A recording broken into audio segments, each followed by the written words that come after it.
Praise the lord. Bless food रेसिपीमध्ये आपल्या सर्वांचं खूप मनापासून स्वागत.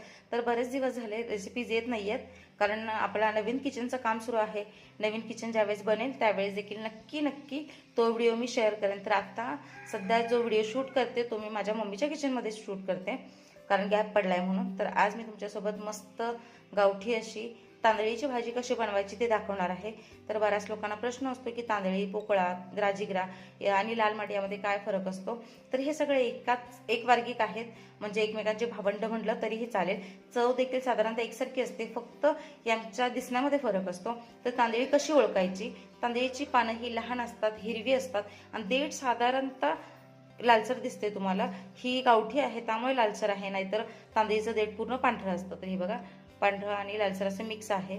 तांदळीचे पानं छान असे लांबट असतात आणि बारीक असतात. पोकळा लालसर असतो, देठ देखील लाल असतात आणि लाल माठ पूर्ण लाल असतो. आणि राजिगिरा जो असतो तो हिरवा असतो, लांब असतो आणि त्याच्यामध्ये असे तुरे आल्यासारखे असतात. तर भाजी खुडून घेतलेली आहे. तर पालेभाज्या करताना एक विशेष लक्षात घ्या, विशेष म्हणजे पोकळा किंवा तांदळी तुम्ही ज्यावेळेस बनवता ते खुडून घ्या. खुडून हा अगदी योग्य शब्द आहे यासाठी. खुडून म्हणजे जे काही आपण हाताने असं म्हणजे देठं किंवा पानं तोडून घेतो ते खुडून म्हणतात त्याला. आणि चिरण्यापेक्षा भाजी खुडून केल्यानंतर त्याची चव टिकून राहते आणि विशेष म्हणजे त्याचा जो काय अर्क असतो, पौष्टिक जे गुणधर्म असतात तेही टिकून राहतात. तर भाजी म्हणजे पालेभाजी 1 ते 2 पाण्याने धुवून चालत नाहीत, 4 ते 5 पाण्याने स्वच्छ धुवून घ्यायची आहे, कारण यामध्ये माती असते. जर भाजी आपण अशीच धुतली तर मग खाताना खरखर लागते आणि पूर्ण भाजीची मग चव बिघडते. त्यामुळे ही एक खूप महत्त्वाची टिप्स आहे.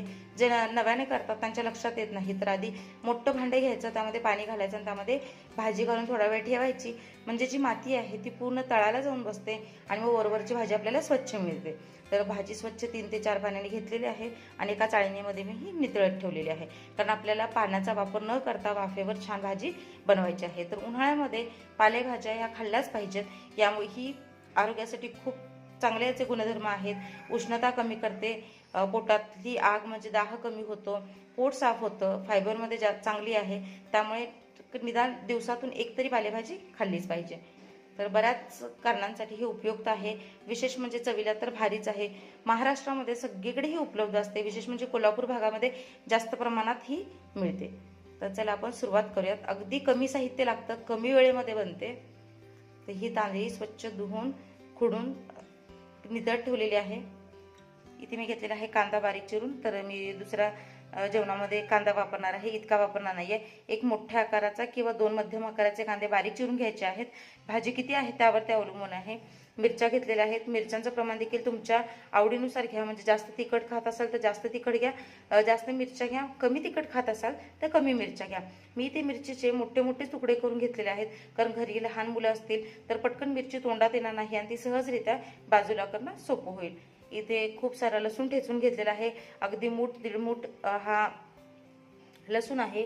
लसणाचा फ्लेवर हा खूप छान लागतो आणि पालेभाज्यामध्ये लसूण हा जास्तच घालायचा असतो. जर तुम्हाला लसणाचा फ्लेवर आवडत नसेल, तुम्ही थोडं प्रमाण कमी जास्त केलं तरीही चालेल. तर ही बेसिक तयारी आहे. फक्त लसूण, मिरची आणि कांदा इतकंच लागणार आहे. कढई ठेवलेली आहे. पालेभाजी करताना विशेष म्हणजे नॉनस्टिकमध्ये पालेभाजी करू नका, त्याची चव उठून येत नाही. एकतर भिडाच्या तव्यामध्ये किंवा भिडाच्या कढईमध्ये, लोखंडी कढईमध्ये किंवा ॲल्युमिनियमच्या कढईमध्ये तुम्ही पालेभाजी करू शकता, त्यामुळे त्याची चव खूप छान लागते. तर कढई गरम झालेली आहे. इथे मी 2 ते 3 पळ्या तेल टाकते. या भाजीला तेल जरा जास्त लागतं, तुम्ही कमी घातलं तरीही चालेल. 3 चमचे तेल घातलेले आहे, कारण माझ्याकडे जवळपास 2 मोठ्या जुड्या म्हणजे 2 मोठ्या पेंड्या भाजी होती. भाजी किती आहे त्या प्रमाणावर तेल घाला. तर ही भाजी बनायला अजिबात वेळ लागत नाही. तेल छान गरम झालेलं आहे. तेल गरम झालं की त्यामध्ये टाकायची आहे मिरची,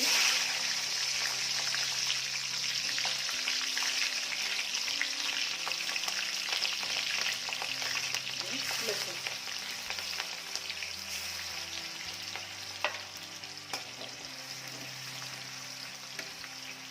लसूण छान रंग बदलेपर्यंत परतून घ्यायचा आहे.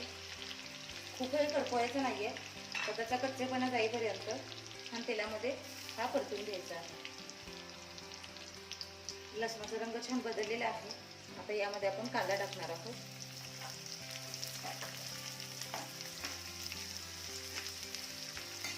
तर नुसत्या लसणाची फोडणी दिली तरीही चालते, पण भाजी मग पुरत नाही, कमी होते.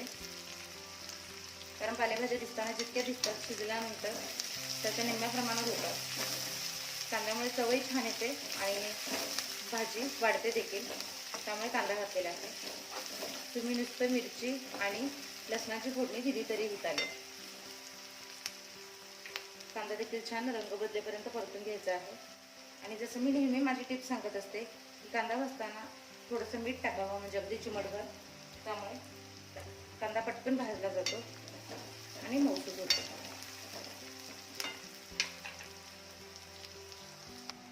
तर हे पहा, कांद्याचा रंग देखील छान बदललेला आहे. आपल्याला खूपही करपूस असा कांदा भाजून घ्यायचा नाहीये. साधारणतः त्याचा रंग बदलेल, कांदा छान सॉफ्ट होईल आणि कांद्याचा कच्चेपणा दूर होईल इतकाच कांदा आपल्याला भाजून घ्यायचा आहे. आता आपण यामध्ये जी काही तांदळी आहे ती टाकणार आहोत.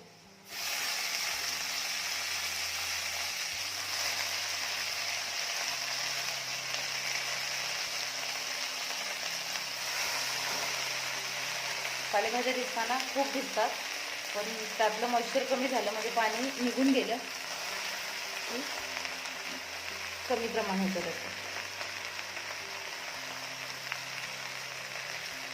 तर नवीन स्वयंपाक शिकणाऱ्यांना पालेभाजी करताना हा एक मोठा प्रॉब्लेम होतो की त्यांना असं वाटतं की कढई भरून भाजी आहे तर त्या अंदाजे ते मीठ वगैरे टाकतात, पण पालेभाज्यामध्ये शक्यतो मीठ आधीच टाकायचं नाही.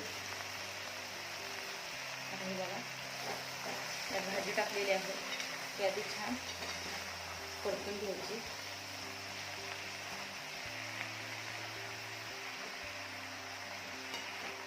हळूहळू पाणी सुटायला सुरुवात होते आणि त्याच्यानंतर जे काही भाजीचं प्रमाण आहे ते कमी होतं.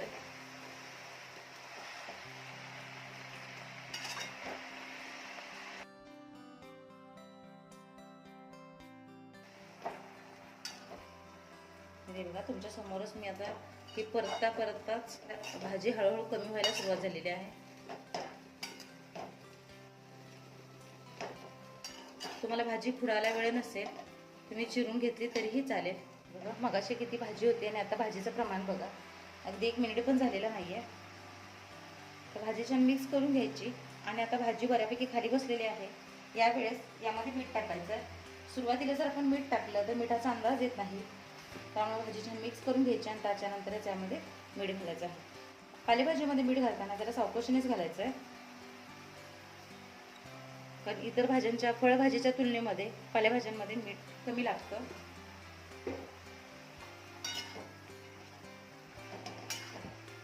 मीठ घालून पुन्हा छान मिक्स करून घ्यायचा. आपण यामध्ये एकही थेंब पाणी घातलेलं नाहीये, तर ही भाजी छान वाफेवरच शिजवायची आहे. पालेभाज्यांना आमचं पाणी सुटतं, म्हणजे त्यांचं स्वतःचं असं पाणी सुटतं आणि यामध्ये आपण मीठ घातलंय त्यामुळे आणखी ते पाणी सुटेल आणि त्यामध्येच ही भाजी शिजवायची आहे. पालेभाज्यांमध्ये पाणी घालायचं नाही. पाणी घातल्यामुळे त्याचा रंग बदलतो, पौष्टिकता टिकून राहत नाही. त्यामुळे शक्य असेल तितकं पालेभाज्या या वाफेवरच शिजवून घेतल्या पाहिजे. पुन्हा भाजी छान मिक्स करायची आणि आता अगदी 4 ते 5 मिनिटांमध्ये ही भाजी तयार होते. हवं तर याच्यावर 1 मिनिटभर झाकण लावून ठेवायचं, म्हणजे वाफेमुळे भाजी पटकन शिजते. तर साधारणतः कलर चेंज होतो, त्याचा रंग बदलतो, त्यामुळे अशीही शिजवली तरी भाजी पटकन शिजते.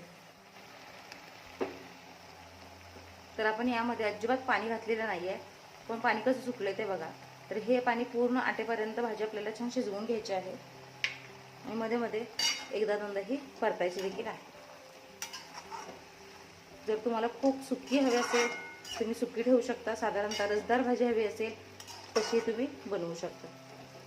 तर हे बघा, भाजी पूर्ण कढईभर होते ना, आता किती झालेली आहे ते तुम्ही बघू शकताय.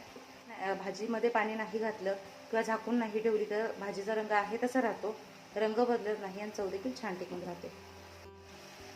एक 3 ते 4 मिनिटांमध्ये भाजीतलं पाणी सुकलेलं आहे आणि अशा पद्धतीने मस्त आपली झटकीपट तांदळीची भाजी तयार झालेली आहे. एकदा या पद्धतीने नक्की करून बघा. व्हिडिओ आवडल्यास व्हिडिओला शेअर करा, लाईक करा, चॅनलला सबस्क्राईब करा. सगळ्यात महत्त्वाचं म्हणजे जे काही बेल आयकॉन दिसतेच म्हणजेच घंटी दाबायला विसरू नका.